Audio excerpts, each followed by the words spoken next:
on Divorce Court today. Is messing around with groupies required behavior for an aspiring rapper? Bianca Ward and Brandon Ward have brought their dispute for Judge Lynn Toller to resolve. Testimony in Divorce Court starts now. Mrs. Ward, you have a problem with how much your husband likes the ladies. Why don't you explain that to me? Brandon, he has a thing with the thoughts. The thoughts. The Now, thoughts. do you know what a thought is? I know what a thought is. Someone educated me. I got a feling it's not what I'm thinking. No, it's not a thought. It has nothing to do with what's in your brain. It's those holes over there. Yeah. But Ms. Ward, go ahead. He has problems with a thought. Yes, he does. Go ahead. He feels as if he needs to get his numbers up by interacting with these thoughts on college campuses, in dorm rooms, bars. Now, what numbers is he trying to get up? For his rap career. He's a rapper, entrepreneur, so he does a lot of promotion and stuff of that nature. So he feels as if he has these women, then, you know, he'll be more heard, I guess. I got you. Now, Mr. Ward, I'm going to go to you for a second. First of all, I say, Mrs. Ward wants out. She wants out of the marriage. She wants some things that she had done for your business. She wants to be reimbursed for those things. You, however, want to stay married. Is that accurate? True. Tell me what you think is going wrong and how you think you can save it. I mean, Bianca, she just, when it comes to the business, she looks at it as that I'm supposed to be at home when I say I'm going to be home. If I give her a certain time and stuff like that, that I'm supposed to be home, like, right then and there. So I feel like if she could just get past, you know, the females of it, because, I mean, honestly, men, they're not going to gravitate towards men. They're going to, you know, be jealous of men, like, I'm not listening to that, whatever. They're going to feel that they go better, they go harder, or they're better. But females, you know, if you know, come off the right way, if you smell right, if you're cute, or whatever the case may be. Right, hang on. What do you do with these women in order to promote your career? Remember, you wrote something down on a piece of paper. I got it right here. All right, well, she calls it cheating. I didn't call it cheating at the time. You know, I look at it as business. I looked at it as where I need to be on this campus so I could do shows. So I use the female, you know, to gain access to the building, you know, and to be in their rooms. Yeah, their rooms. So basically, To without these females, you know, I wouldn't be able to get the shows that I got, throw the parties that I threw, because I was using them to get on campus. You said, I admit, for a while during our marriage, I did hook up with a few women, but each time it was to further my career. So are you sleeping your way up the ranks of rapdom? I wouldn't say it's sleeping. I just saying, you know, eventually, if you do something for somebody, they're going to want something from you. So I'm like, you know, if I throw her a little something, then she might tell her friends, you know, he's dope, you know, buy his music. Who knows? I say something? Why don't you just write good music? I do. I do have good music. Ms. Ward, what did you have to say? He says he throws music, or he throws them a little something. Maybe he should have asked them to pay for his you know, his rap movements, his CDs, his gas, his food. Maybe he should have did that as well. Now, you said you take care of all of that in the course of the marriage. You bought him a lot of equipment. I have. Yeah, and you say now that you want to go, you want to be reimbursed for all those... I wouldn't mind taking all of that stuff with you. Yes. You wouldn't mind taking that stuff with you. I hear you. You say you have some tangible evidence of his cheating in the form of texts and other things. Why don't you tell me a little bit about what those things are? Okay, we're gonna go back to the day he got caught. It was maybe about 2 o'clock, about 2:13 to be exact, in the morning. He received a text message, and at that time we were sleeping in separate bedrooms. I was pregnant with our second child. I got up 2 o'clock, grabbed his phone, went in the bathroom. Some female text, hey, smiley face, and a winking face.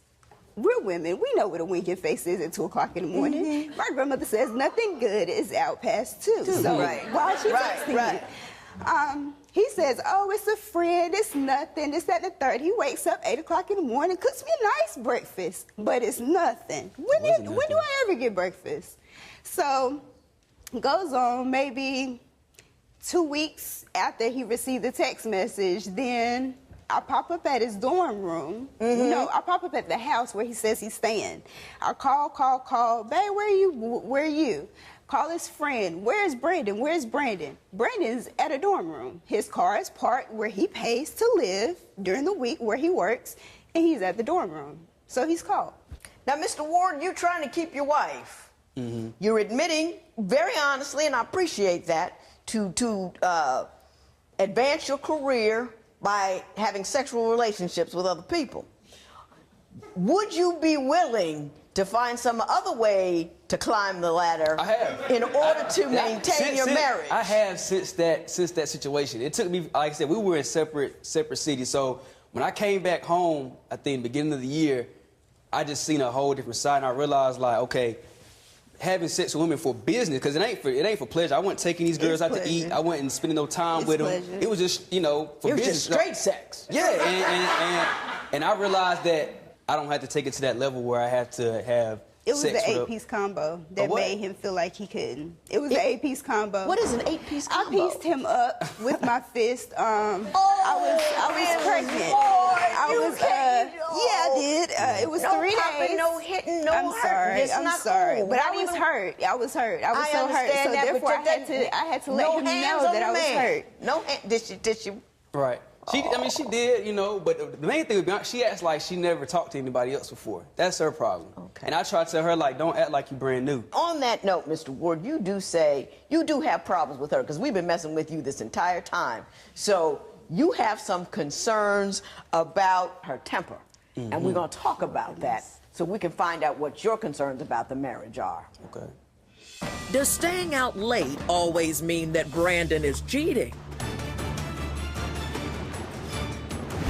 Divorce isn't easy. If you need help with your breakup, call toll-free 1-877-311-2222 or visit our website at divorcecourt.com. Become a fan at facebook.com/divorcecourt. Divorce Court. Real relationships, raw emotion. Testimony continues now. Mr. Ward, I understand that your wife has quite the temper. Why don't you explain that to me?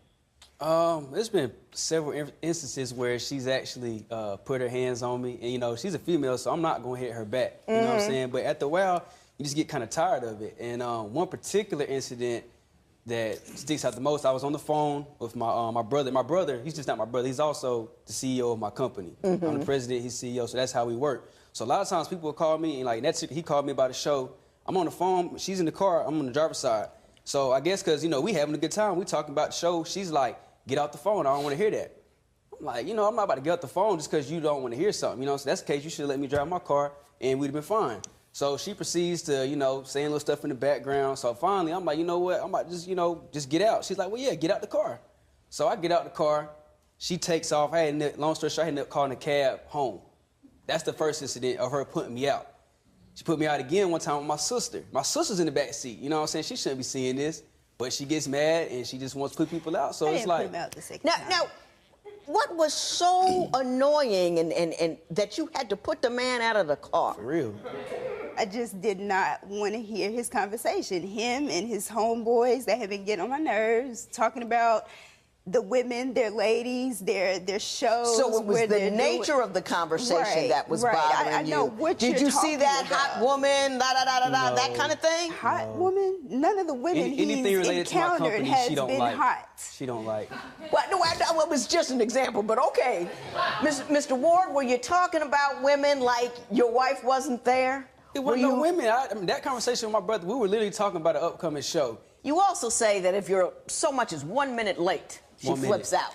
So if I tell her, yeah, I'm gonna be home probably, let's say 10:30, let it be 10:37. I don't take care of my family. I don't want her. I'm messing with these girls. The list just goes on and on and on. But and is this ongoing? I mean, is this all the time. Every day, all the time? Anytime I'm not where I'm Ms. Ward? He would be like, okay, well, I'm going to do this, that, and the third with my homeboys, and I'll be home by 2 o'clock. 2 o'clock comes and goes. 5 o'clock comes and goes. I'm still at home with kids. Do you think that at the very least, if you say you're going to be home at a certain hour and you can't make it, to give her a call and let her know? He don't leave and stuff like that. So she can make plans, adjust her day, or just know that you respect. My thing with Bianca is I don't mind being home at a certain time, but if your kids are in daycare and you don't have a job, why can't you get everything done within the hours of your children's daycare? She want to wait till 7 o'clock when, you know, to make a song or any project somebody's working on, you can't just make that in 4 or 5 minutes. It takes time. Your kids are in daycare and you're not working? I'm a full-time student, Judge. Oh, okay. Full-time student. A couple classes during the week? 3 classes during the week, and I do have quite a bit of homework for all 3 classes. Yes, I do have to study so that I can. But y'all getting your hair done and your nails done and your fingernails. These are Saturdays we're talking about with my hairdos and stuff of that nature. This hairdo was actually done while my children were in daycare because I know I can't depend on him for time frames and stuff of that nature. I'm thinking about this. I understand what you're saying. I think I know what's wrong with you. I think I know what's wrong with you. I want to give you an opportunity to make your best case for saving this marriage, and I have a couple of recommendations of my own. Is Brandon's focus on himself due to his dedication to art or just the way he lives? Do you think Bianca should continue to pay for Brandon's rap career? Call 1-800-282-1991 to vote now and see if America agrees with your opinion. You'll also receive some valuable offers. If you would like your case heard on Divorce Court, call us toll-free at 1-877-311-2222 or log on to our website at divorcecourt.com and join the conversation on Twitter at Divorce Court. Real relationships, raw emotion. Divorce Court continues. Mrs. Ward, you say you love your husband. I do. But you can't stay. I can't. Because you feel like your marriage is worthless. Tell me what makes you feel like your marriage is worthless. I don't trust my husband at all. He can say, well, we have a show. We've done so many things where I believed everything he said pretty much. And to come out and now we're here is just like, okay, you've done too much during this whole marriage. I don't. Has it gotten better though? He seems to indicate that he stopped sleeping with women, which is a step forward. I mean, I know it was a horrible thing to do in the beginning, but do you see any improvement on his part during the course of the marriage? I see improvement, but just as fast as I can see improvement, something will change, and now he's sleeping with this person. She watches too much TV, Your Honor. You still sleeping around, Mr. Ward? Let's just get it out there. No, I ain't. When's the last time you cheated on her? In October. When she did the 8-piece, I realized that, I gave birth to our son October 14th, Judge. And you were cheating in October, when she was 9 months pregnant.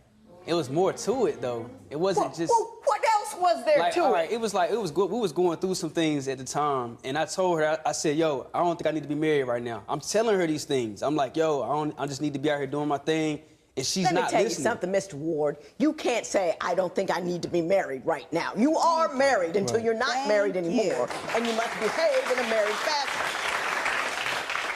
My husband and I have gone through difficult times. There was a year and a half I didn't even like the guy. But I never cheated on him. I never ran around on him because I promised him to be faithful and true to him. We either work out our problems or not work out our problems. But I'm not going to decide just because I momentarily think the cat is a jerk, going to run around on him. You can't do it. It's not grown. It's not right. It's not marriage.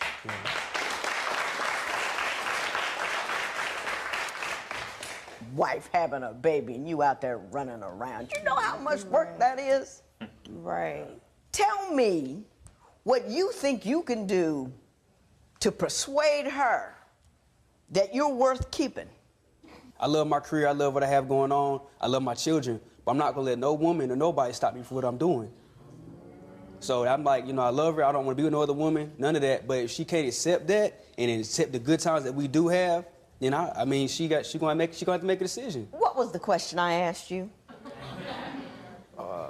What can I do to persuade her to stay with me? And did you hear that answer you gave? No persuasion. It was a rude little ultimatum. If you're not happy, you move on. I ain't gonna do nothing for nobody. Here's your problem, Mr. Ward. Here's your problem right here.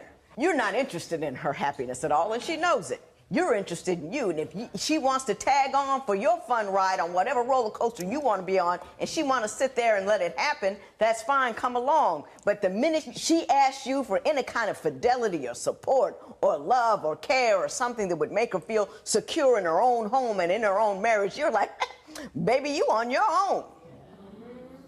I'm her biggest supporter, though, and she'll tell you that. I know you're not going to lie about that. You're not giving her what she needs. Doesn't matter what you're doing. If you're not giving her what she needs, you're of no value to her.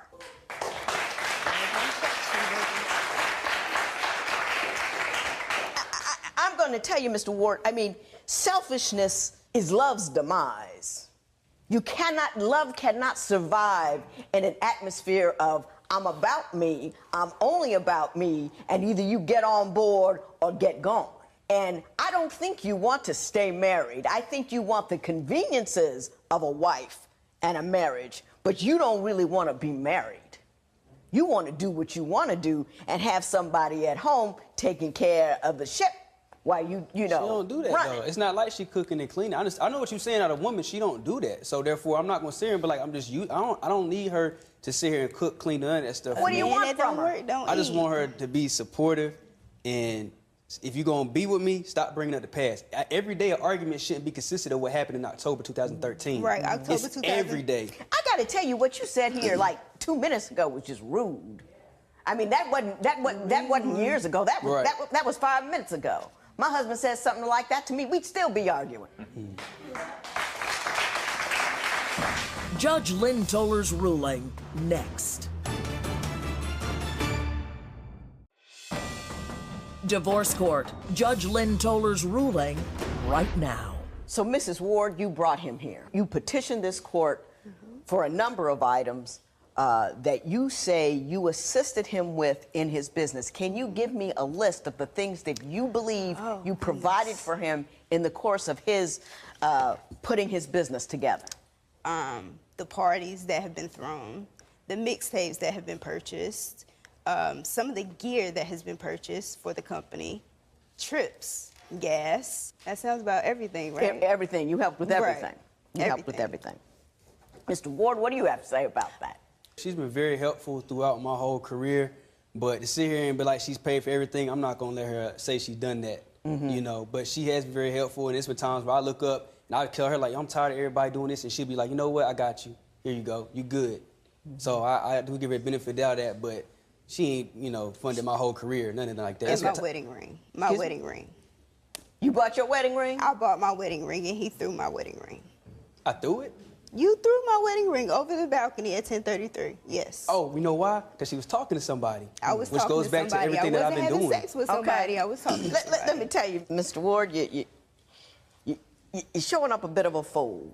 This is a woman who's beautiful, has your back, and has put up with a lot of crap with you over the years.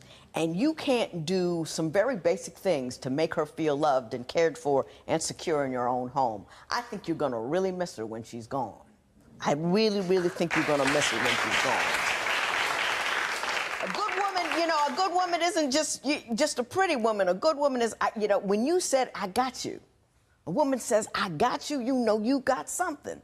But you just going to run off. I mean, you're just not going to do it right. Mrs. Ward, I wish I could give you some money for these things. I really, really do. But what you were doing, you were investing in a mutual future. You were investing in a business that was going to carry the two of you on into the future together and well. So I can't bust that out and say he owes you that. But what I can say is this, move on and move upward. You know what I mean? He might be the first guy that loved you, but he won't be the last. You're a beautiful woman, you have a great spirit about you, and you don't have to take it. I'm glad you're moving forward. I wish you all the best. There will be no recovery, and this matter is adjourned.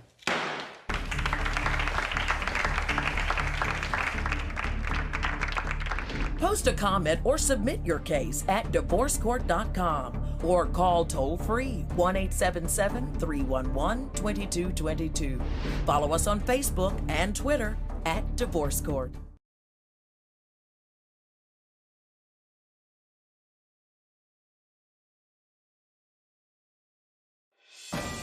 On divorce court today. Pregnant with the high school basketball star's child, this new bride says her husband treats her like a roommate with benefits. Sonya says the passion has fizzled and Michael is starting to stray. Sonya Knight and Michael Knight have brought their dispute for Judge Lynn Toller to resolve. Testimony in divorce court starts now. Mrs. Knight, you and your husband are 22 and 23 years old. You've been married less than a year. You got a 14-month-old son, and it's gotten messy already. Is that pretty much true? Yes, Your Honor. And you're coming here to see if you can avoid coming here for real. Yes. So, Mrs. Knight, why don't you tell me what the issue is at your house? I am sick and tired of being Michael's roommate. Since we got married, things have changed. He used to be like my best friend, but we are no longer that anymore. We would go out, we would hang out with each other, we would be lovable, and it's not like that anymore. And I'm tired of being, like I said, a roommate with benefits. We had a date night set up. I got a babysitter arranged. I got dressed and ready. And I call him, I get no call back. Then he finally calls me back and he tells me he's hanging out with one of his friends in Chinatown. And that was supposed to be our night to go out.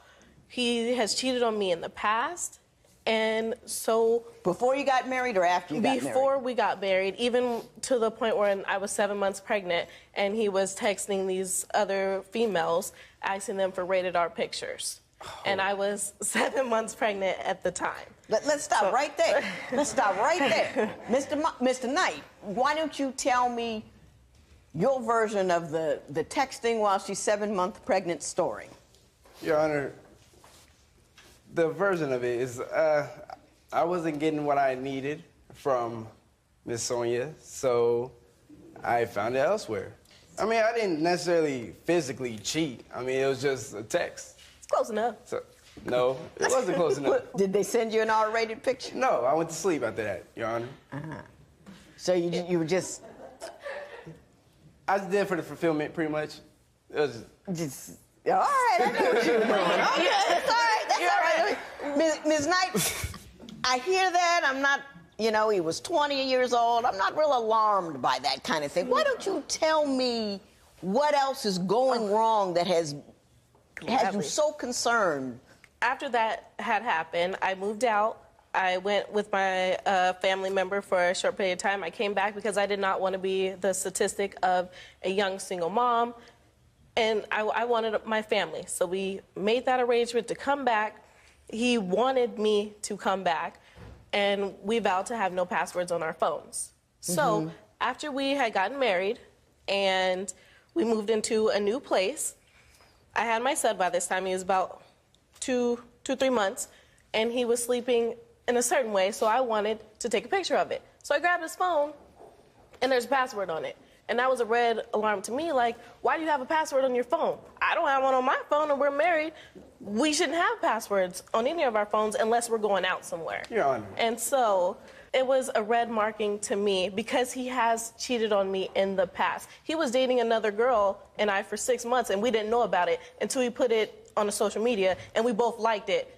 And he didn't want us to talk to each other because he didn't want us to know about each other. Did that happen, Mr. Knight? Did you get caught on Facebook two-timing people? Come Yes, on. Yeah, you did do that. You did do that. Yeah, Yes. you did do that. That was before you were married, though, Yes. right? Your Honor, I was still in high school. I was still a boy. Right. The reason why I put a password on my phone is because I don't like people snooping. That's my privacy. If you want something, ask for it. That's Right. when you'll get it. But as far as the snooping while I'm sleeping or when I'm in the shower, I don't go for that. Do you think she snoops? Yes, I know Do she you snoop? snoops. Yes, I do. Because he's given me reason to. Have you ever found anything that alarmed you? Yes. His besties that are these girls that come after me. He has some girls that were before me, and they're surely, if I ever leave, they will be there after me. But the girls that come there while we were in a relationship, there's no need to text somebody until another female until 11:30 at night till the next morning, and you don't even have a conversation with me, and I live in your house. Like we don't even talk, and so that bothers me. And Do you have a posse of exes that are riding Tell up the truth. on you Tell the truth. and trying to deal with you in some way, shape, or form? Your Honor, they're not exes. Mainly, they're my co-workers. that I They text. don't even work with him anymore. They don't even work with him anymore. They were my co-workers. Right. Mind your business. There's no reason to talk. The reason, thank you. I text them for support, comfort. I just talk to them mainly about her, honestly. Oh, Mr. Knight, let me tell you what you ought. No. Now, I'm more than twice, I'm almost 3 times as old as you, sweetie. Please listen to me about this one. No, I'm trying to talk to you here. I'm trying to educate you. I'm trying to help you live longer. You never, ever go to some chicks about your problem with your woman. You don't do it, number one. There's some scandalous women out there who will take advantage of the fact that you're not happy with her, and they'll tell you everything that you want to hear, and you'll think, grass is greener over here, let me go. That's number one. That's number two. It's very disrespectful to her. That her news, her pain, you're talking about her faults with some other woman. It's hurtful. And 3, women are something. Every once in a while, they get a thing with her. Well, I heard you and you know. Yeah, they know that from her Facebook. That very well may be, and that's a problem that she has. But what I'm telling you, can you co-sign on me, Joe? Oh, absolutely. Don't co-sign. Don't do it. Bad mojo, bad karma, bad business, anything with bad in front of it, it is. All right? Nothing to discuss. Next, has the mess in their relationship spilled over into her bathroom? Divorce isn't easy. If you need help with your breakup, call toll-free 1-877-311-2222 or visit our website at divorcecourt.com. Become a fan at facebook.com/divorcecourt. Real problems, real solutions. Divorce Court continues. So, Mr. Knight, you say you brought a picture of the disorder that is your house. Yes, Your Honor. Okay, so let's look at that. Oh, my goodness, look at that. That's a lot of stuff, Mrs. Knight. I must say, it's kind of like a little mini explosion. Everything just poof, pow, right outside Your of the Honor, thing. look How come we can't straighten that up a little bit? I didn't even have no excuse. But that was me. But that's also in my bathroom. Like, nobody goes into my bathroom, and it's all hair products. As a girl, you got to do that, and that most likely that was before work. And I understand how that can be frustrating because I've always had my own bathroom to myself, not having to share it. But I may not pick all my hairs out the sink and things like that, but I do at least clean it eventually. When I come home. Are you still afraid he's cheating? Honestly, I would hope that he's not, but I do believe that if it's not intercourse with another female, that he is giving somebody his attention, because I don't get it. I'm no longer on his social medias because he deleted me off of both of his social medias. So I can't see who he's talking to or what he is doing. When he says that he is out with his friends, I am unaware of that. I don't know. And he always has. I can't hold his phone without him being. He was supposed to go get stuff out of the car, and I was like, oh, let me see your phone. For some reason, I didn't have mine. And he hovered around me, Your Honor. He hovered around me until I finally gave it to him. Yeah. Right. And he Let would me not ask you have this, it. Mr. Knight. She seems to be describing a picture of 2 people orbiting and never really connecting. She says, you got your life, your social life, your going out life, and she doesn't feel a part of that.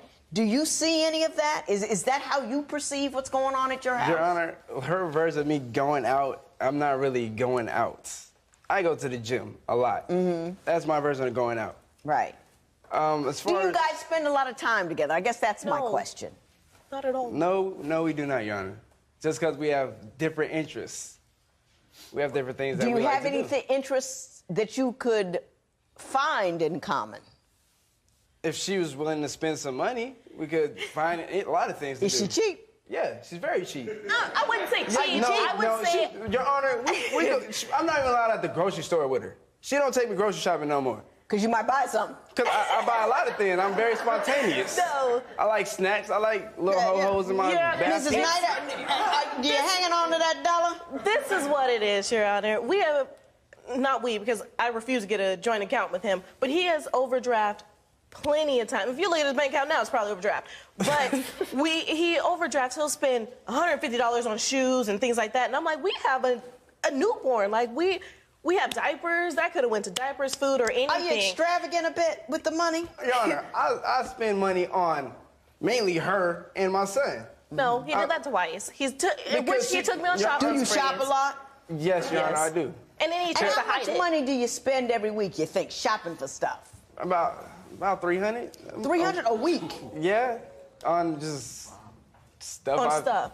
Just on clothes, snapbacks, slippers. I'm gonna tell you something that my mother and father told me. He said, if you can look around your house and in your garage and see all of your money, you're not doing it right.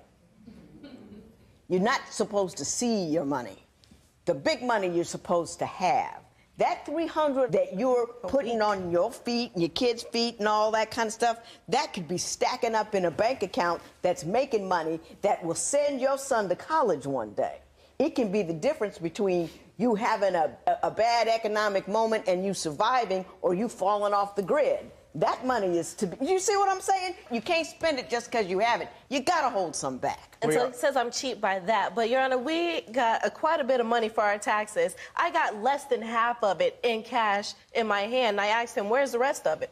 I don't know. I'll pay it back to you. I still haven't seen that money. And it's supposed to be for a new car for Mr. us. Knight, did anything I say to you make sense? Yes, but Your Honor, I have to pay her $100 just to clean the house. $100 a week just to keep the house clean. You don't think that's a bit ridiculous? He hasn't done it, but I know my house needs to be clean anyway. Your Honor. I know my house But did you needs to be ask clean. him to pay you to clean No, it? it was his idea. She needed motivation, Your Honor. Money is the motivation. Your Honor, I work and I take care of my son, and I also take him back and forth to work. So I have a lot Your on my Honor, plate. so I let me work ask too you when I this. clean the house. I know you both work, right? Yes. I work a lot. Yeah. Do you help around the house as well? Or is I that clean solely the her house. job? I'm the cleaner. I keep the house clean. I clean up after everybody. I believe him. There's nothing better than me. Hey, he likes to clean house, so he makes it that way. I get that part. When divorce court continues, has their spark of passion completely gone out? Or can the judge suggest a way to rekindle that flame? Do you think Sonya and Michael were too young to get married? Call 1-800-282-1991 to vote now and see if America agrees with your opinion. You'll also receive some valuable offers. Call now, 1-800-282-1991.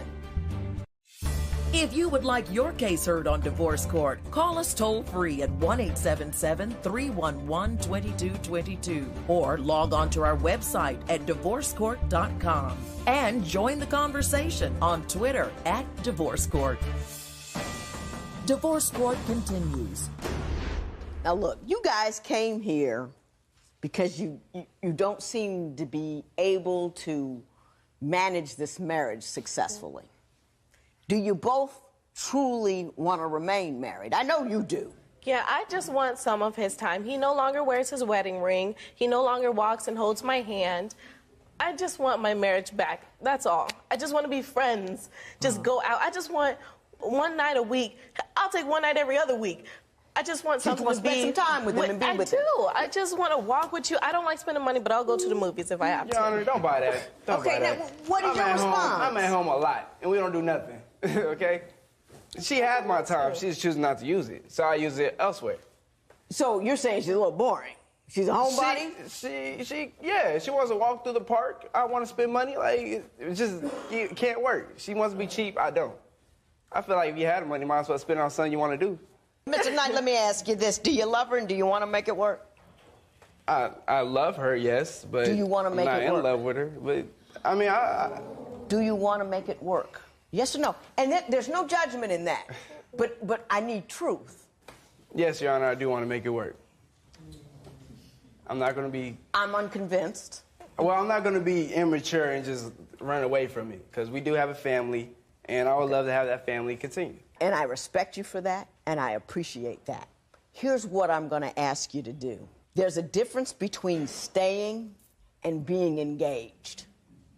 And I think you need to engage, because after a while, the staying will wear thin and you guys will separate.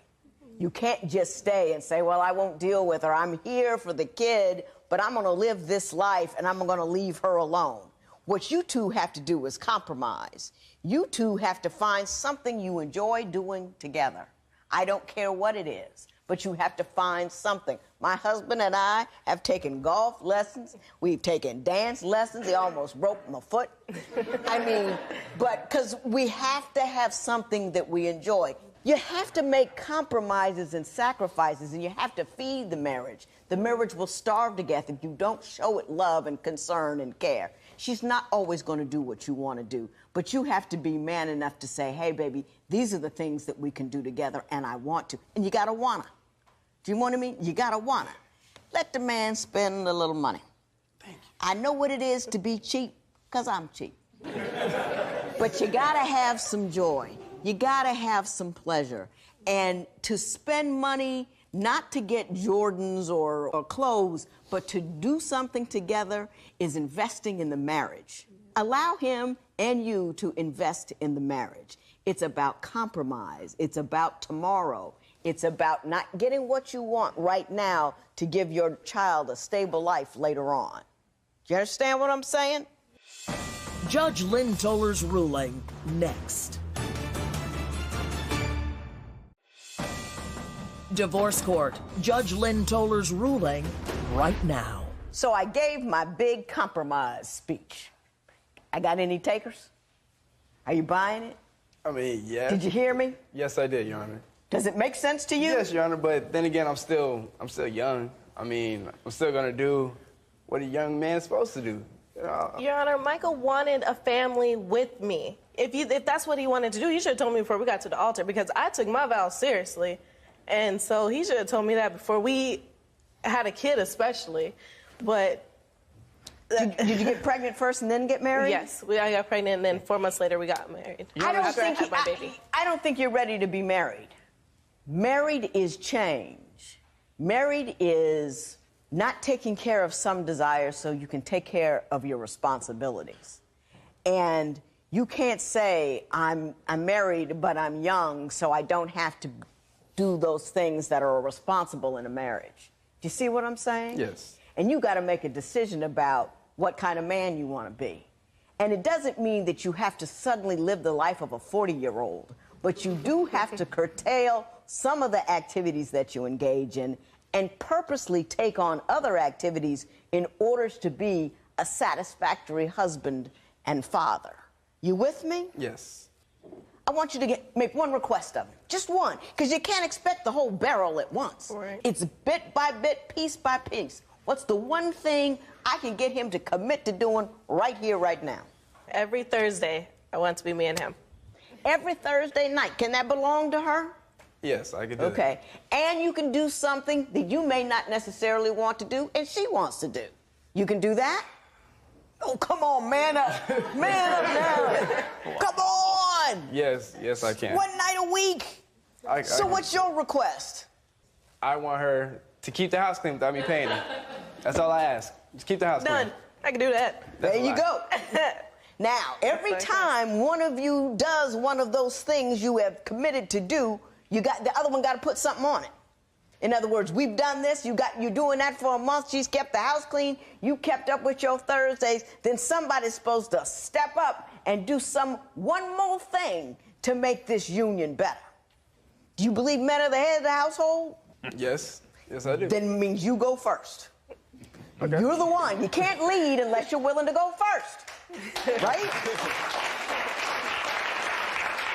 So once we get this part down, you're going to think of something she needs. You're going to ask her, what else do you need from me, baby, to make yourself happy and whole in this union? And then you got to do it. And then once he do it, you have to follow up with something that he needs. Yes, ma'am. Okay, Mr. Man of the House? Yes, ma'am. Good luck to you both. This matter is adjourned. Sonya and Michael have taken Judge Toller's advice and are happier in their relationship. Post a comment or submit your case at divorcecourt.com or call toll-free 1-877-311-2222. Follow us on Facebook and Twitter at Divorce Court.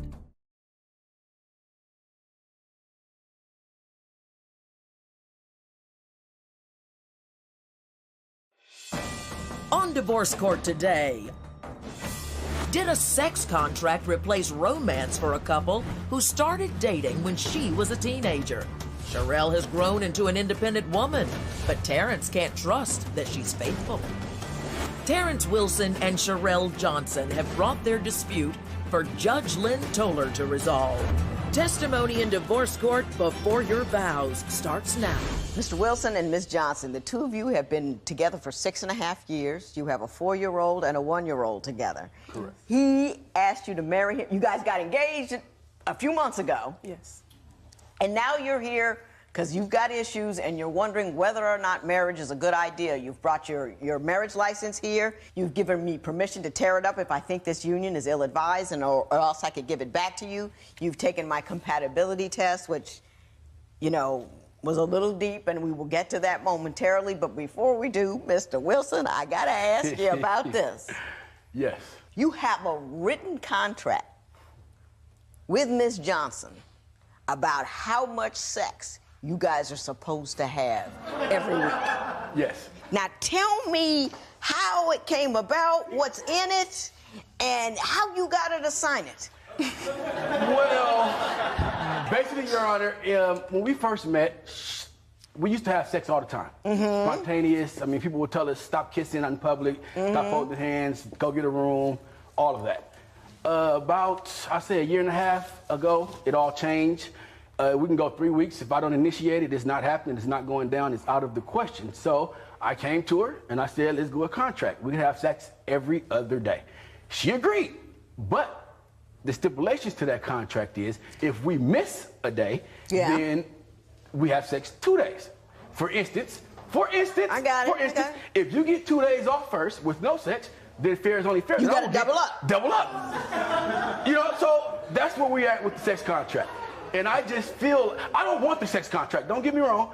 I feel like the sex contract was only a way for me to get my needs met. Let me ask you something. I'm gonna get to you.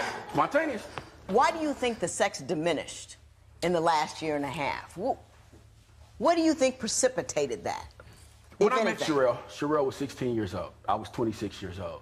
So over the course of 6 years, you know, she's matured and changed and became an older woman. And I've matured and changed and became an older man. So I don't know if that her sexual drive is not like it used to be. Are you still the same romantic devil you used to be 6 years ago? I'm sly. You're right. I watch your show all the time. Big fan. So like, you can't just go to the car at 10 o'clock at night and try and drive around the corner and think that you're gonna get 4 o'clock. So what I do, you warm the car I wake up in the morning, I do breakfast. I do lunch. Let's take a shower together. Let me give you a massage. Got it. I'll get a bunch of, no, I don't want to. So then at 10 o'clock at night, I still want what I wanted. Right. Regardless if you didn't want what I was trying to give you. So that's where the contract come into play. Now, Ms. Johnson, your response to his concerns. What I don't think he likes is that I'm a grown woman and I say no now. When I was younger, I did lie to him about my age when we first met. And he ended up finding out my real age. We stayed together. When I was younger, I would do whatever to please him. I was always, yes, whatever you want. Now it's more like I speak my mind now. He doesn't like that. That's what I feel. But like he says, you can't go to the car and just drive off. That's what he tries to do. Because based on that contract, I'm supposed to, no matter what he says, no matter what he does. And that's not fair. Now, before I ask you to respond to that, what did you just hear her say? That I'm very selfish. In so many words. No, not quite. Look at her. You came out here and entertained me. You were jovial and happy. She is angry. Because he's lying. Yeah, it's making me very mad. What are you mad? What's he lying about? And what are you mad about? He doesn't cook breakfast. He doesn't cook dinner. Like, why are you lying? Let's be truthful here and call it what it is. You get mad when somebody tells you no. It doesn't have to do with just sex. It's anything. I cannot say no to him or I'm going to have to deal with the attitude all day. Mr. Wilson, look at her. Did you hear her voice? Yes. Do you see her face? Yes.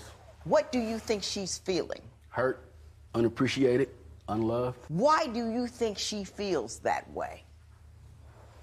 Because at times, everything she just said is true. Uh-huh. When I first met her, I was 26 years old. I was running around the street, holding her in the air, putting her on my shoulder, tickling each other, water balloon fights, fun and games. She's like kind of brought the kid out of me. But now that we're both adults, it's no playing, it's no fun. You know you got 2 children, right? Yeah, we have 2 children and I have 1 before her. So I have 3 children, yeah. Playtime is over. Right. Thank you. They get to play. Yeah. But you can't play no more. I mean, Right, you can, right. every once in a while you can have fun. I mean, I'm saying, but it's not going to be that same carefree, Happy. you know, running in the park barefoot and all that. Right. There's too much to do. Right. You understand that? I understand. And on that note, when I first met Sherelle, I moved out here, moved to my home city I live in from another city. I was out there acting up, selling drugs, not doing what I was supposed to do. My house got shot up. I came to move to where we at now.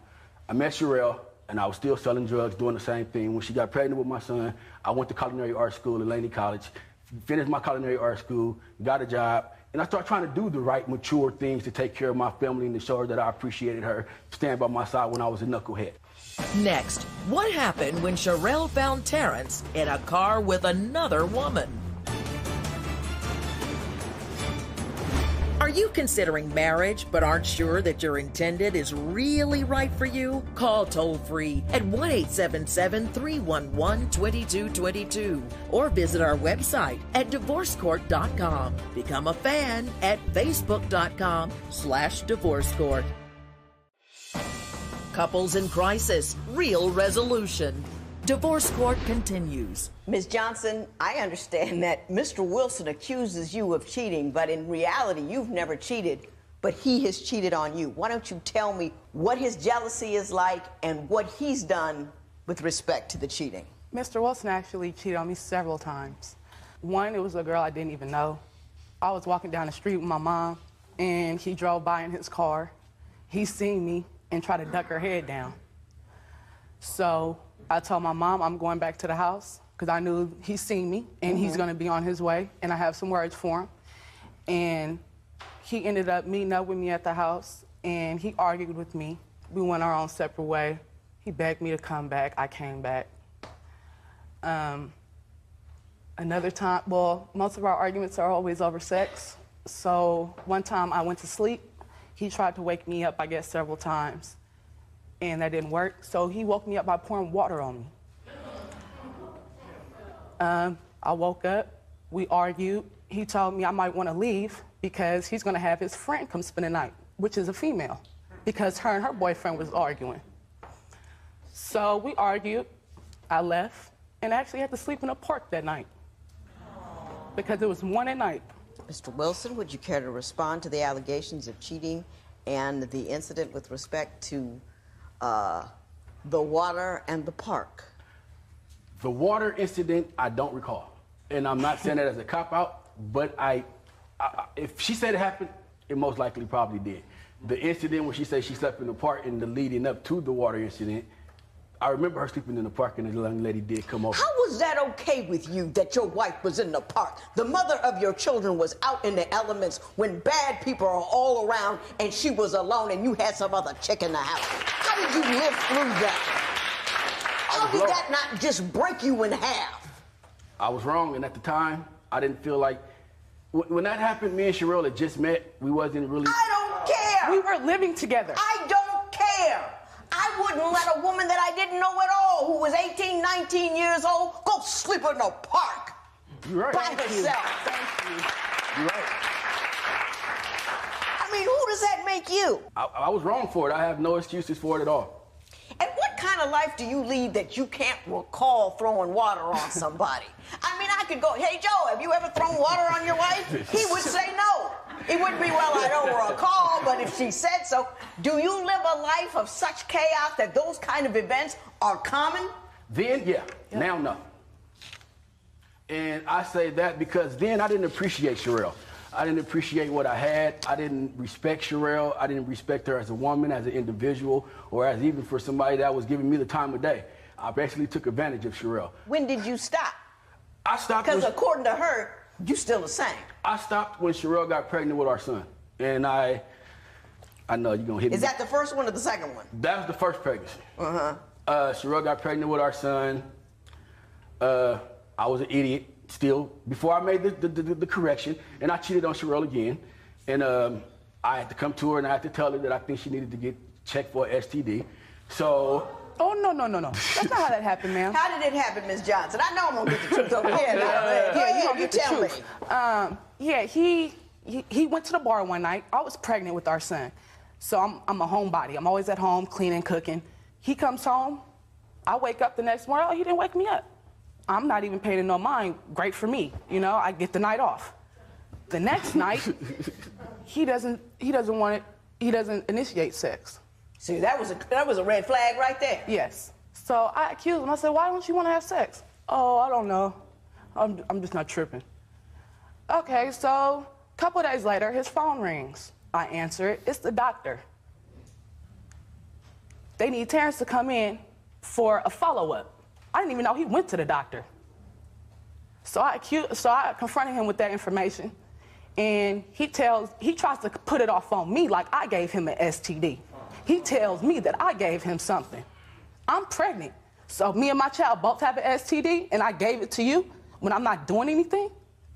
He later on admitted to it. But he used a condom. It just broke. When Divorce Court Before Your Vows continues, what secrets will the compatibility test reveal? Do you think Terrence and Sherelle can change their ways and make their marriage work? Call 1-800-282-1991 to vote now and see if America agrees with your opinion. You'll also receive some valuable offers. Call now. If you would like your case heard on Divorce Court, call us toll-free at 1-877-311-2222 or log on to our website at divorcecourt.com and join the conversation on Twitter at Divorce Court. Divorce Court Before Your Vows continues. I took a look at your compatibility test, and frankly, they just alarmed me. I mean, I was just alarmed.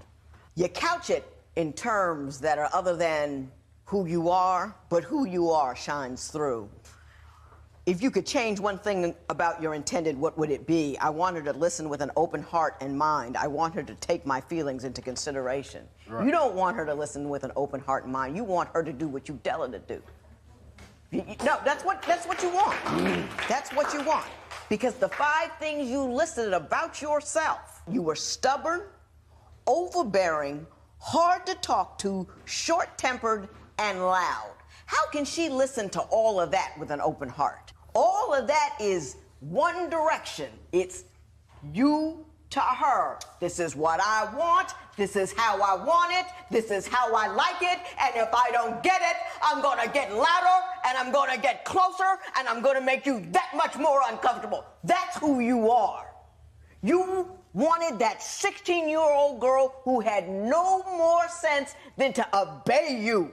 When she came out here, I knew what was happening. What I don't think he likes is that I'm a grown woman and I learned how to say no. That's what you don't like.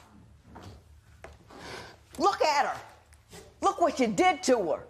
You took a kid, you knocked her up twice, and then you beat her in the head with your wants and your needs and your desires, and you never considered how she felt.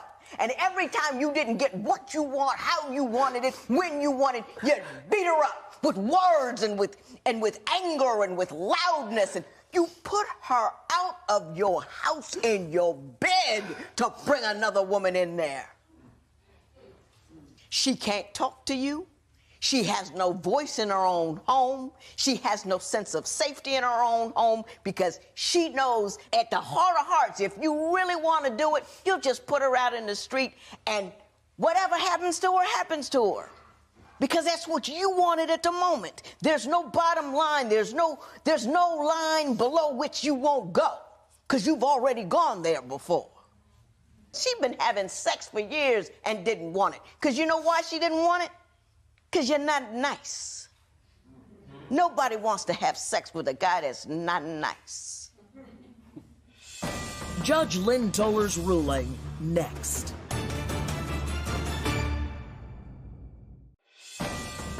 Divorce Court. Judge Lynn Toller's ruling right now. Mrs. Johnson, I don't think you get an opportunity to speak for yourself in your own home.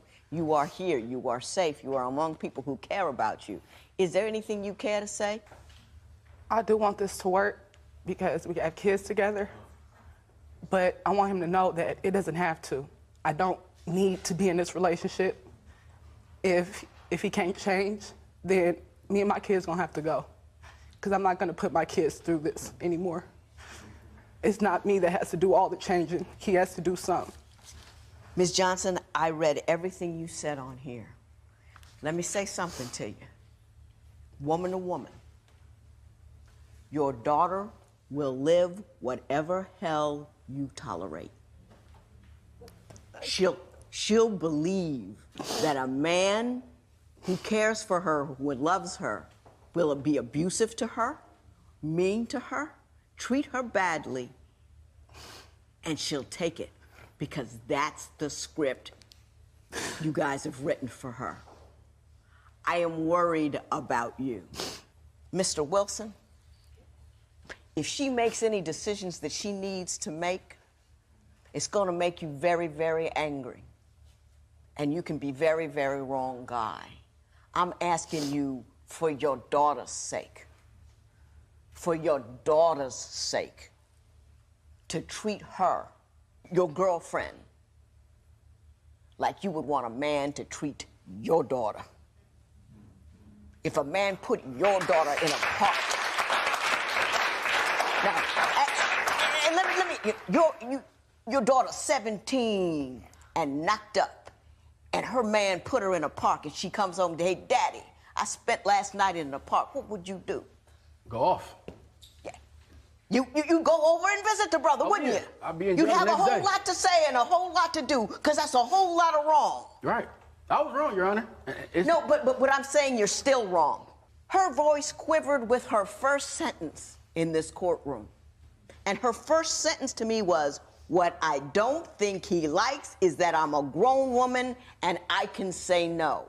This is the voice and the words of a woman who does not feel valued in her own home, who is actually frightened in her own home.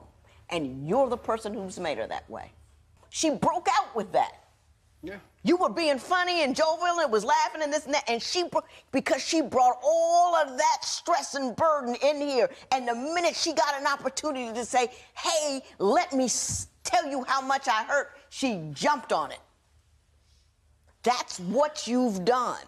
I don't know if he can change or not. He made a huge change before, but I can never recommend someone staying in a home in which they do not feel safe. I also can never recommend you simply just up and leaving without doing so safely, because people who think they own you, when you decide to leave them, can act awfully ugly. And I'm worried about you, and I want you to be okay. You're 23. Life just started yesterday for you. You know, you have opportunity. Instead of burdened and beleaguered, you have a beautiful tomorrow waiting for you, pretty as these flowers. It's not over, it's just getting started, and you decide what your tomorrow's gonna be. You do that, because you got the brains, you've got the ability to pull it off, you can do it. I believe it, and now I want you to believe it. Do you hear what I'm saying? Yes. So take this advice, you know, woo! None of that. None of that.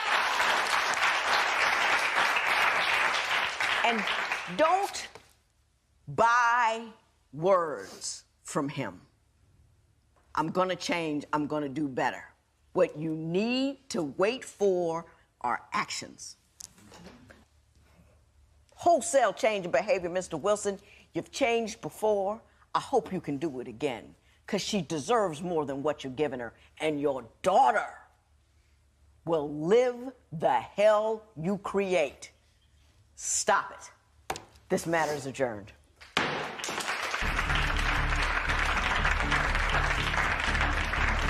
Sherelle agrees with the judge, and she will wait to see if Terrence changes his behavior before they marry. Post a comment or submit your case at divorcecourt.com or call toll-free 1-877-311-2222. Follow us on Facebook and Twitter at Divorce Court.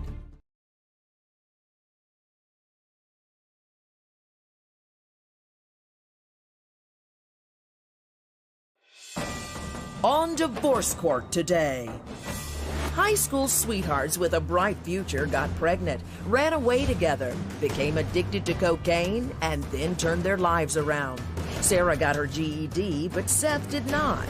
Now they're both working long hours and drifting apart. Sarah Young and Seth Young have brought their dispute for Judge Lynn Toller to resolve.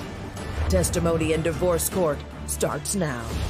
I have here Sarah Young and Seth Young. The two of you have been married for 3 years, have 2 children together, and you're only 24 years old. You have come here because you're at your wit's end.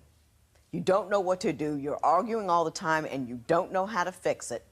And you've seen the show, and you want some advice, and that's what I'm here to do. And hopefully I can help, because you got 2 kids, and you want to stay together, but it's just a mess at the moment, correct? Correct. Ms. Young, why don't you tell me a little bit about how you got to where you are? Seth and I met when we were 17 years old. We met in high school, and things quickly escalated. We were friends first, and then we started dating. Shortly after we started dating, I became pregnant, and it's kind of been a continuous battle ever since then. So I'm here today to hopefully get some help, an outside party that doesn't know a whole bunch about our situation that can probably give us some help on what to do. Okay. Mr. Young, why don't you fill me in a little bit more about what has happened since you two have gotten together that's put you in such an unhappy situation? Well, like she mentioned, we started out when, we were very young, 17 years old. We thought we knew what we were doing, got to a point where both of us couldn't stay, at our parents' homes, and we both decided to make a decision together to go ahead and pretty much just run off. Now, so were you 18 by then, the time? I was. You were 18, but you were still 17. My birthday is actually today. Oh, happy birthday, Mr. Young. Thank you. So at that point, we ran down to Cincinnati and got pregnant, as she said. Well, actually, what we actually walked away from is what worries me more, is looking back now, 4.0 GPA, National Technical Honor Society. My mother is a professor at the University of Dayton. If we just stuck it in there a little bit longer, I'd be standing in front of you here with a degree under my belt, as opposed to moving couches 60, 70 hours a week. Gotcha. So, when we were young, we, made that decision. We were in love, and we're still in love. And you had a second baby. After the first one, you had a second baby. Yes, ma'am. You also dealt with issues of addiction, Absolutely. too? Yeah. And what were you addicted to, and for how long? Cocaine. For how long? 2 years. Okay. So you guys have been clean for a year? Yes. You need to feel good about that. Thank you. People usually don't go there and come back that quickly. Right. And you did. So that says a great deal about you and a great deal about how strong you are. So I want to acknowledge that. When you argue, Mrs. Young, what do you argue about? Judge, it can range from how long it took him to come home, or trying to get him to help me around the house, help me with the kids. Just even in everyday conversation, it's always heightened. It's never just a conversation. I cannot remember the last time we had a conversation and we just talked with each other in a normal tone of voice. Someone's always raising it. Someone's always upset about who did this. We're always pointing fingers. Right. I just feel like I need more from him in terms of around the house. Every day, activities. You work as well. Yes, I work a 3rd shift job in a factory. And then I get off at 7 and I have to come home and there's dishes in the sink. And my mom watches the kids in the morning between me coming home and him going to work. So I'm getting the brunt of everything that she doesn't like the way it's done. And Seth is, out the door. And when he comes home from work, he's tired.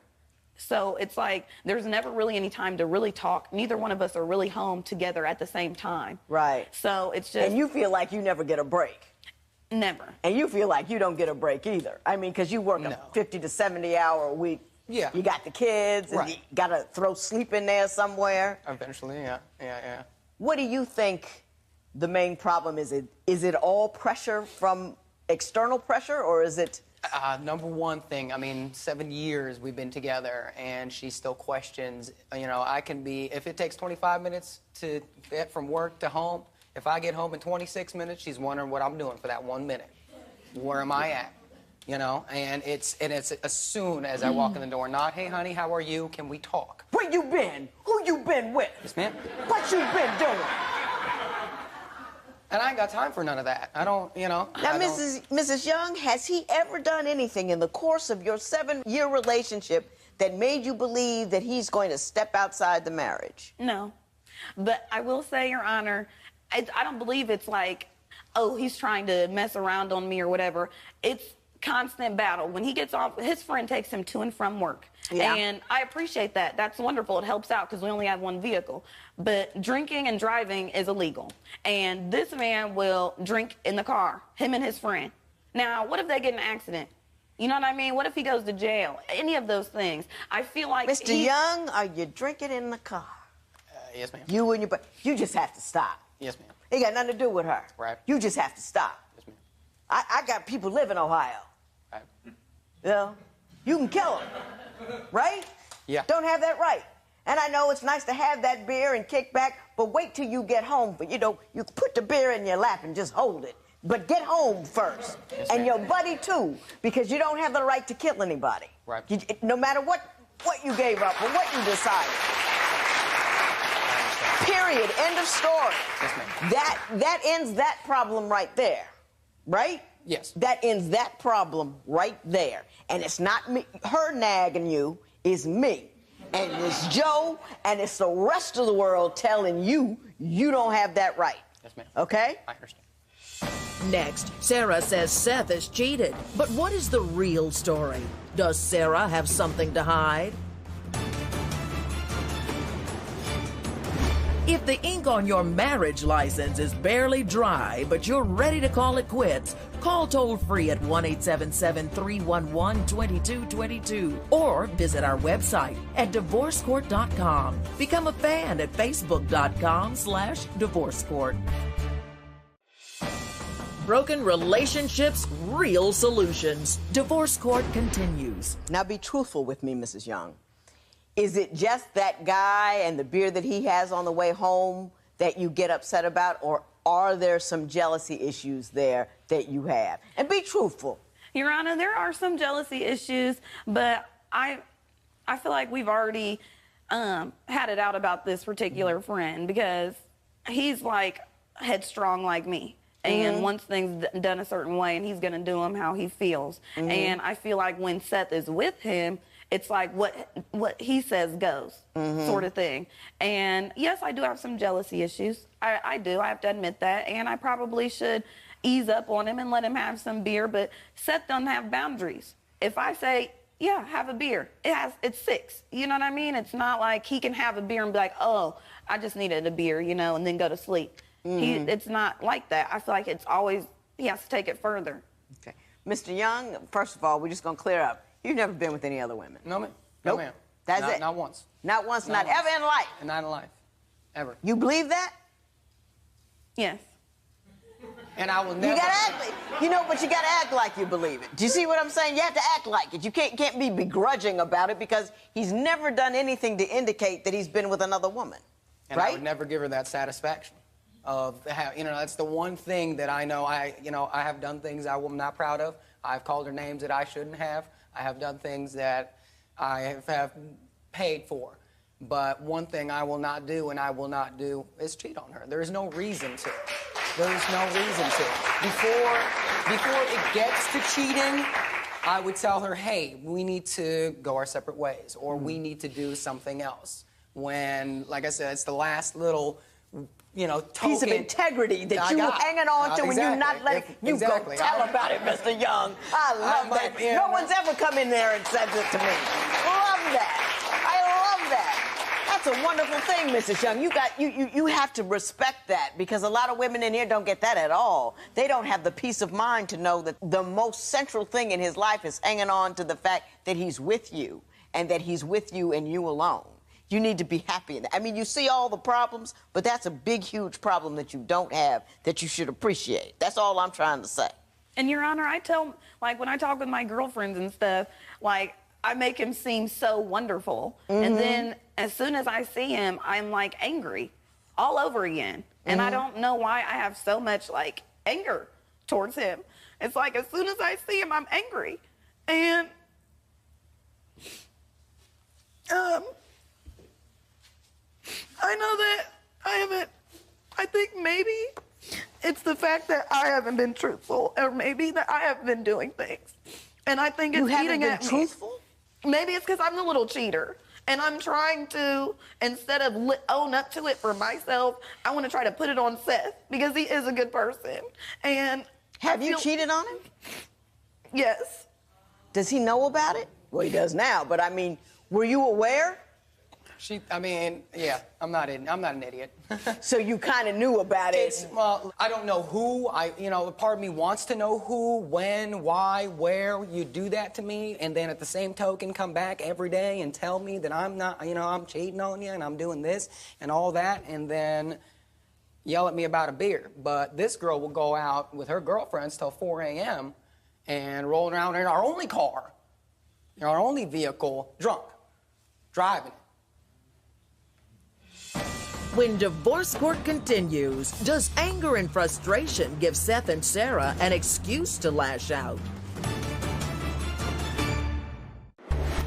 Do you think Sarah should stay out late drinking while Seth is home with their 2 children? Call 1-800-282-1991 to vote now and see if America agrees with your opinion. You'll also receive some valuable offers. Call now. If you would like your case heard on divorce court, call us toll-free at 1-877-311-2222 or log on to our website at divorcecourt.com and join the conversation on Twitter at Divorce Court. Divorce Court continues. Mrs. Young, you're not as aware as your husband is. Your husband is very self-aware. He knows when he's making a mistake. He knows where the mistake is coming from. He may not be able to stop himself from making the mistake, but he is self-aware. I don't think you are. I think that you live a life of frustration and anger because you got 2 kids, you're working a job, you're tired, your family's probably not real thrilled with you and telling you what you are and are not doing, So everybody that you encounter is either over you or on you or talking about you, and nobody's helping you. It's all pressure, pressure, pressure, pressure, and the only release valve you have is throwing it on him. And I think that what you need to do is realize he is not your problem. You are your problem.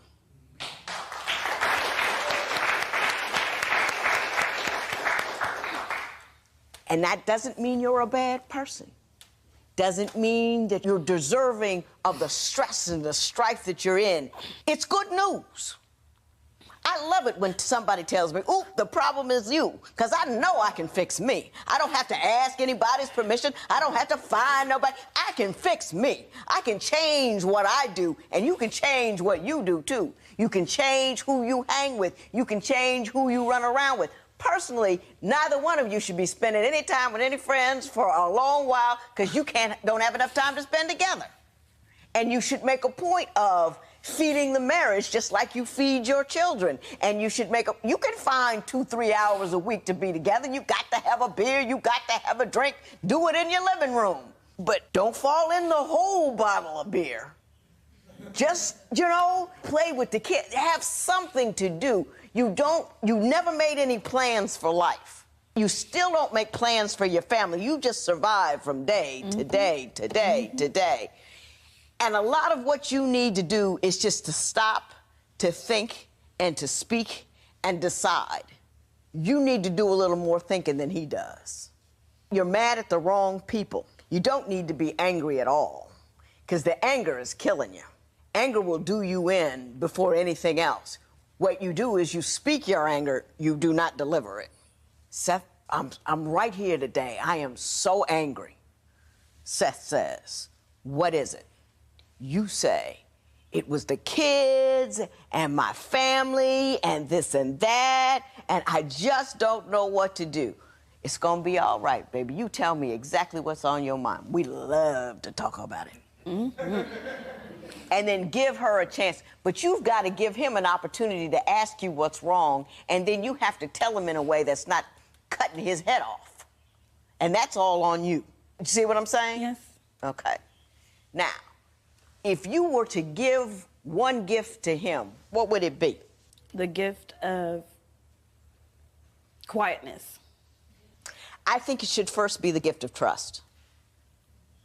Do you see what I'm saying? You need to quit running with them girlfriends of yours, because we're not altogether sure what you're doing when you're out there, and you know you've messed up before, and when you get to drinking, messing up is the first thing you usually end up doing. Not you personally, but all of us. So you need to give him the gift of trust. So you need to cut that clubbing out. Judge Lynn Toller's ruling next. Divorce Court. Judge Lynn Toller's ruling right now. What one gift can you give her? Honesty. You haven't been honest? No. I believe for the first time in my life when I met this woman is when I started 100% being honest. And being honest with myself and being honest with everyone around me. I've had to put up a lot of walls. I've been adopted twice, and I came from Russia. So I've got a lot of abandonment issues. Right. And a lot of trust issues. And to not get that from her, and I want to give that. She for the first time made me want to be honest. Made me want to tell the truth and be completely open with my feelings, with my thoughts, and whether it be good or bad. Right. And I think that's something that, I can continue to do. Yeah. But I think you should gift her some joy. Joy? Yeah, you need to gift her some joy. Okay. And what you need to do is find out something she enjoys, something she likes, and do it with her. Other than, clubbing. You need to work on that like a job. Because she needs a like that moment. And giving that to her will give you a like that moment too. And since you want to stay at home, maybe find something that she can do at home and enjoy it. Do you understand what I'm saying? Sure do. You need to develop that, and that keeps the love and the commitment there. So what are you going to gift him? Trust. Trust. And what are you going to gift her? Joy. And what you're both going to gift your children is an effort at it. You can decide not to be angry. It's a decision that you make. For instance, you screaming, and you don't think you can stop? Think about it this way. If a lion came in and jumped while you were screaming, do you think you would keep screaming, or would you look at the lion? Keep screaming. I would be scared if a lion... You mean to tell me a 700-pound man-eating beast gonna walk into a run? You would run. But I'd scream and run. But you'd be screaming about the lion. Right. Whatever you were screaming about would no longer be interesting, because your brain has decided that this is more important than that. And what you have to decide is that your children's peace is more important than expressing your frustration in the moment. You with me? Yes, Your Honor. But I would also like to say that Seth is very hot-headed. That is one of the biggest issues why I'm upset. Everything I said to her goes for you. Twice. Because that's a universal truth about the anger thing. You with me? Yes, ma'am. I'm going to give you two things. I got a book about handling your emotions, and I got a book about handling your marriage. I'm going to give you each one. You read one while he's reading the other, and that's what you can do. Put your feet in his lap. Get some coffee, or if you have to, have a beer. Read the book. Think of something. Trade books, and the other one read them. Just something to do for one another. But you're going to gift him trust, you're going to gift her joy, and then you're going to work from there. Good luck to both of you.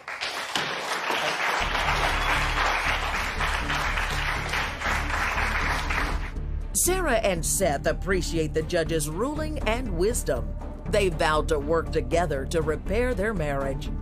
Post a comment or submit your case at divorcecourt.com or call toll-free 1-877-311-2222. Follow us on Facebook and Twitter at Divorce Court.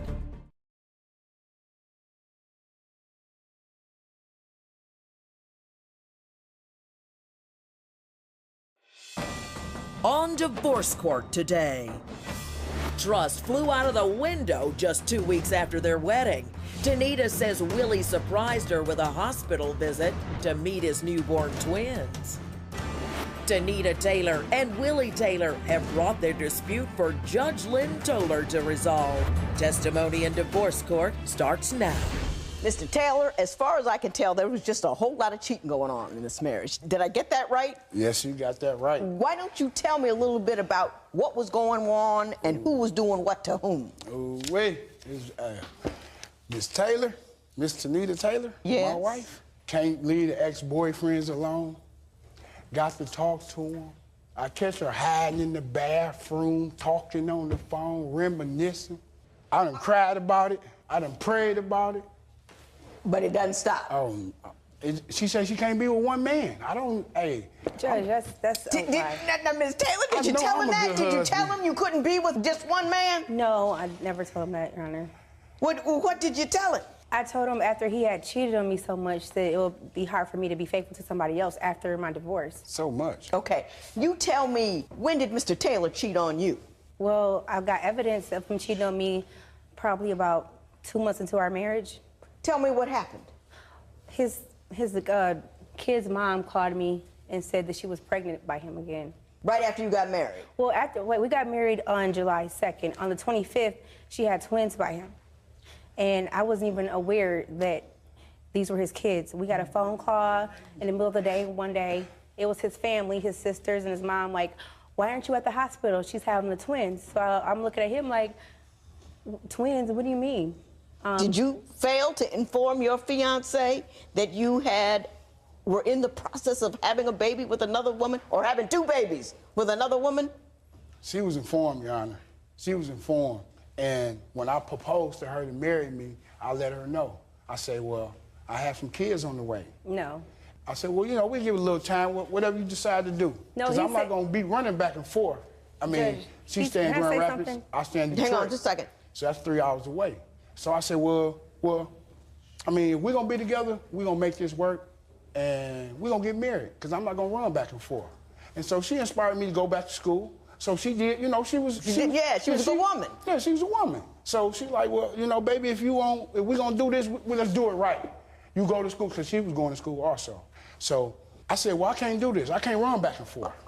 And so we decided, you know, I bought her a ring, and we decided to get married. And you did it right. Changed my life, went to school, you know, started doing positive things. Good for you, Mr. Taylor. I mean, it's a good story you just told. It's a positive story of upward achievement. I love that. I don't get that a lot in here. I'm just saying, it was a wonderful story. Mrs. Taylor, you're saying, although that all may be wonderful, no, he's not telling me the truth about the babies and the mothers. Right. Explain that to me. He did mention, well, we were having casual conversation, and he said there's a girl, a random girl that he was with one time with a condom, so he used protection, and she was saying that she was pregnant by him. He was like, she's not pregnant by me. It's only like a 10% chance, but later I found out that they had an ongoing relationship for like 2 years.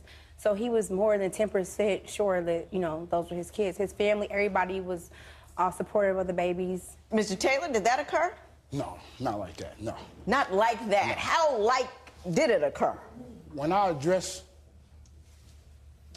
about the kids to Danita, she kind of like blew it off. She didn't really take it serious. And when I started going to school, and I said, well, you know, I have to go down here and see my kids. Now, this is children you had before you married her? No, these kids were just being born.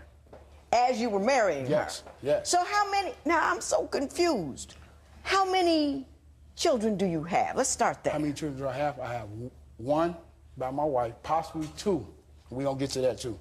I have a set of twins, and I have an oldest son that stays in outside Detroit. Oh, okay. Okay, so, all right. So you saying the 3rd child was not yours? Is that what we're saying today? That's a possibility. He did indicate that in his papers, that he was unsure as to whether or not that child was his. Why don't you tell me why you have concerns with respect to whether that child is yours? Because she was having relations with a friend of mine.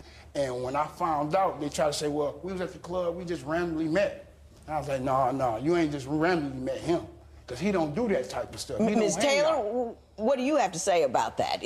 So we're talking about the friend now? Okay, so I did meet his friend on Facebook. He's correct. I didn't know it was his friend. It was just a guy who, you know, I was talking to on Facebook. And we were communicating for a year before we started, you know, to be intimate. But at that point, me and my husband had been separated for a year, and it was a lot of other drama going on. So my friend, though? I didn't know it was his friend, Your Honor. Gotcha. At all. But then I did find out it was his friend. And that's what she do then. So, but you were separated when she got involved with this guy. Exactly, my point. True. I get it. I So know he wanted me to babies stop. belong. This guy was treating me with respect. He showed me that he loved me. We had a relationship. Like, we were doing stuff together all the time, spending time together, you know, building a relationship. And he was telling me about a childhood story, and he used my husband's nickname from his childhood. And I'm like, wow, they called my husband that name. And he looked at my tattoo, because my tattoo has my husband's name. We both have each other's names. And he looked at my tattoo. He's like, oh, my gosh, I think you're a good wife. And we went into it, and that's all. So do you have any questions as to whether or not that your youngest is his? Yes, because we were not together. But when he found out I was, you know, had this relationship building with this guy who was his friend, then he came over. He was watching my daughter, and we were intimate one time. And I didn't know. Only take one time. Can I say this? When you're in the process of building a relationship with somebody, you don't have unprotected sex. Thank you. You just don't do it. I mean, I don't know what you're looking over there for. You got 9,000 children out there by 5,000 different women. You know, you cannot impregnate and go. Getting pregnant and having babies is a huge deal. And you got to know this other person. You got to be married to them, and you got to watch them. And you got to know what they're going to do, and then you got to watch them some more. And then maybe 3 years after you're married, you looked up and down, you know he's cool, then you mix gene pools. Not until. Right. That's right. It's a big friggin' deal. That's right. To have kids. That's right. Now that I have established that, I want to talk about the $50,000. Ooh-wee. Next, could Willie's $50,000 accident settlement explain Danita's behavior? Are you considering marriage but aren't sure that your intended is really right for you? Call toll-free at 1-877-311-2222 or visit our website at divorcecourt.com. Become a fan at facebook.com/divorcecourt. Divorce Court. Real relationships, raw emotion. Testimony continues now. Mrs. Taylor, you believe that. Well, first of all, Mr. Taylor, you got a $50,000 settlement. Yes, I did. In what, 2011? Yes, I did. Okay. Tell me under what circumstances you got that settlement. I was hurt in a bus accident. Boxcar ran to the back of the bus and ejected me out of my seat. A boxcar? Yeah. It was a nice-sized boxcar. Wow. My 3 and 4 L is messed up in my back. Yeah? And my vertebrae. And I couldn't walk. I went through a lot of physical therapy. I went through a lot. I mean, a lot. And my wife wasn't there to support me, you know, to be honest. Were you two separated at the time? No. No, but she just wasn't supportive. Yeah, she wasn't supportive. And they wanted me to have a back operation. So this might seem a little funny, but Tyler Perry, when a girl pushed him in the tub and told him stop blowing the bubble. Oh, right, yeah, I said, yeah. You're not gonna do me like that because I don't trust you.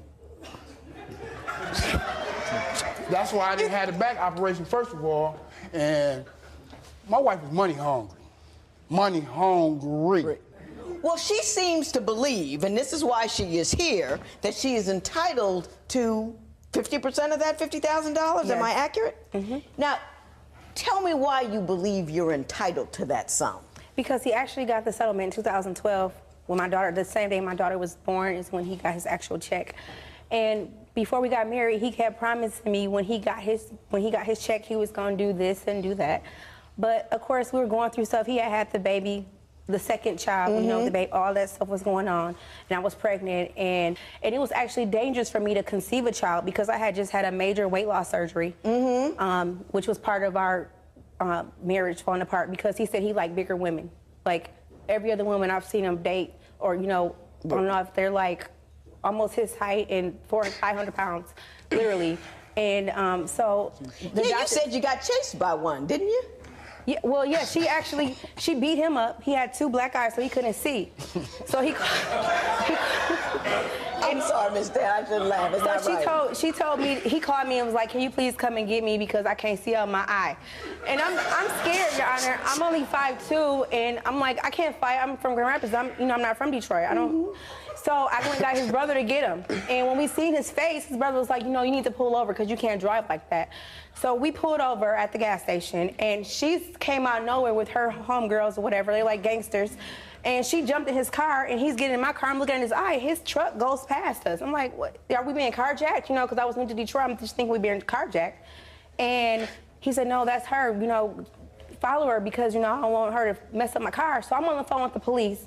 We're following behind her. We get to an intersection, and she couldn't go forward, so she decided to just ram the truck back into us and pushed us down the street 250 feet, according to the police report. Now, if I put that in a script, they would say, no, that's unbelievable. Did that happen to you, Mr. Taylor? Yeah, that's happened. We have a police report. No kidding.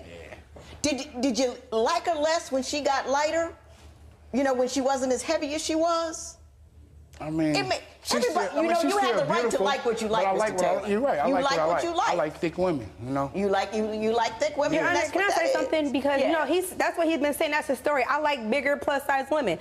But when I started losing weight, when I lost, my first 50 pounds, all of a sudden, when we started being intimate, he want to have me on the wall, pick me up, have me upside down, doing all kind of acrobatic stuff, which I know he's not doing with a person who's 300 pounds, and he got a bad back. But, you can't blame him, man. He's got new abilities with a new size wife, and he just wants to take advantage of it. That's okay. He was all into it and mad at me because I wasn't trying to do it all the time. Now, I've heard a lot about big women and getting beat up and getting chased and getting rammed and having sex on the wall, but I have yet to hear anything about the $50,000. So I want to hear about the $50,000. Okay. When divorce court continues, is there any money left? And what about the children?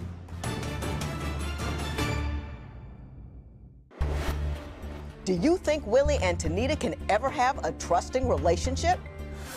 Call 1-800-282-1991 to vote now and see if America agrees with your opinion. You'll also receive some valuable offers. Call now. If you would like your case heard on divorce court, call us toll-free at 1-877-311-2222 or log on to our website at divorcecourt.com and join the conversation on Twitter at Divorce Court. Divorce Court continues. So, Mrs. Taylor, why don't you tell me why you believe you're entitled to half of the $50,000 settlement that he got for his back injury? Okay, because I had his child because he wanted me to have it. It was very dangerous and risky. And he told me that if I had the baby, he was going to take care of her and he was going to give me all these things once he got the money. And he didn't do anything. He didn't give me a dime. He didn't care for you or do any of the things that he said he was going to do for you financially? No, he didn't even show up to the hospital when I had her. Totally different topic, but I'm going to explore it. Mr. Taylor, did you fail to show up at the hospital when she had her baby? The one that you wanted her to have? No. Another one? This is a new baby. No, you wasn't there for the first one either. That's the day he got his check. He got his check the same day she was born. Wait, did you miss them both? Yes, I did, Your Honor. You missed them both? Yes, I did. How does that happen? Were you out of town on business, couldn't get back in time? No. I understand why he wasn't there because he just got $50,000. I was in Grand Rapids, he was in Detroit, so he had the rush of, having $50,000. But I feel like he should at least came the next day. I was in the hospital for 5 days because, like I said, it was dangerous. He didn't come at all? No. I didn't, Your Honor. I didn't. And how can you feel okay I didn't say I feel okay about that. I apologize for her all the time about that. I know. What were you doing? How were you occupying your time when she was in the hospital having your baby? She thought I had the amount that she thought I had. But see, after all my physical therapy and after all my medical bills, I didn't have what she thought. She went behind my back and called my lawyer and tried to find out what was going on with my money. So she's money hungry. That's all she is. Well, I wanted to know I had to pay bills, so yeah, I did. And when she found out, she said, oh, you got this money, this and that. But I had a cashier check for like $20,000. After all the bills were paid to the doctors and I couldn't cash it. I went to the bank. They say, well, we're not going to give you this type of money. They're like, we can give you some. And I'm like, okay. But they like, we can't even give it to you today. You got to come back tomorrow to get the money. What kind of bank do you go go to? I mean, this is Michigan. You know, anything might happen in Michigan. Yeah. So I came back. She had the baby. I came back the next day. Got some money off the cashier check, and they didn't even give me the whole $25,000. They gave me like $5,000. What happened with the money once you got it? I bought a truck. You bought a truck? I bought a car. Bought a car? And I was broke. And then you were broke? No, he was partying, Your Honor. I mean, you know, a few $100 here and there. Where are the car and the party. truck now? Where are the car and truck now? Ask her where the truck at. Where's the truck? Where's the truck? Yeah. That was her half. Well, Where's the truck? The truck was impounded off my property. Tell the judge what to do to the truck to get it impounded. Were you driving the truck? She towed that boy up. What happened to the truck? Bust the windows out my car, pushed my doors the opposite way, put sugar in my tank, took this thing, I never seen anything look like that thing right there. Speared it through my front windshield, cut my seats up. I don't know. Miss Taylor, did you beat up the car? Butcher knife was big as my arm, stabbing my yes, I did do a tires. couple things to the car. Now, why did you beat up the car? Because, Your Honor, I was working like 12 to 15 hours a day. He was watching my daughter. I was paying him to watch my daughter, even though that's her dad. You know, it was a long period of time. I didn't know if he was going to have her somewhere else. So I was giving him $200 a week to watch my daughter. And I gave him money to get his car fixed because something wasn't running right. He needed plates and insurance and all that. I didn't have a right to work. I was renting cars before the girl ran into my car. Then they told me I couldn't rent from that company anymore, so I wasn't getting the same savings. I didn't have You guys weren't a good risk. Right, so I fixed his car, gave him the money, fixed his car under intentions he was going to take me back and forth to work every day. So you were just hot? You were angry? Well, no, I gave him the money to get his car fixed. When I got it fixed, I woke up the next morning like, okay, time to take me to work. He's like, I ain't taking you to work. I'm like, well, how am I going to get to work? He's like, get there the best way you can, because when we went to go get the oil change, they said it needed something else, which they always do. They always can find another little tweak, but it wasn't going to stop the car from running. So I feel like, okay, since you're not going to take me to work, I'm going to go outside and take my money I put into the car out of the car. I got you. I feel exhausted and abused by your relationship, and I wasn't even in it. Judge Lynn Toller's ruling next. Divorce Court. Judge Lynn Toller's ruling right now. Mr. and Mrs. Taylor, I want to say this, and I know I told you that I felt abused by your relationship, and I do, because it was a hot, rocky mess from beginning to end. I like you people for some reason. I'm not quite sure why, but I do. I don't know, maybe because you entertained me. I don't know what it is. So I'm not going to yell at anybody. Okay.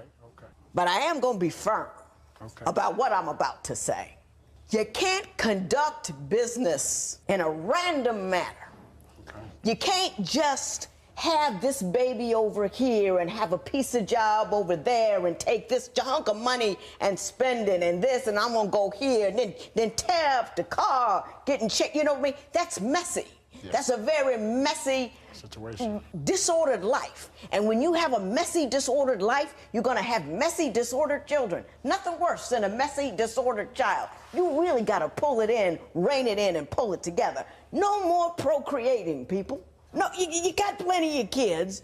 You know, you get into a relationship, a solid marriage that has lasted some time and you want to have kids, then go ahead. But don't just randomly populate. It's not good for anybody. You know what I mean? And you're decent people, I think. I think you're in a disassembled neighborhood.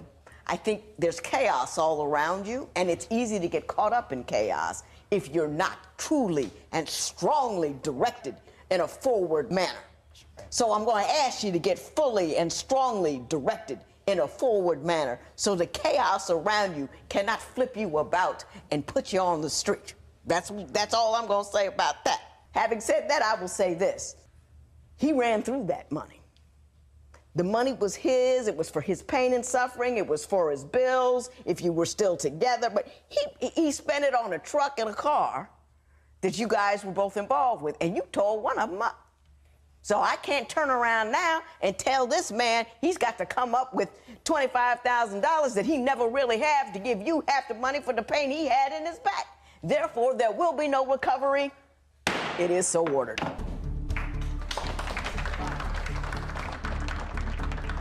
Post a comment or submit your case at divorcecourt.com or call toll-free 1-877-311-2222. Follow us on Facebook and Twitter @Divorce Court.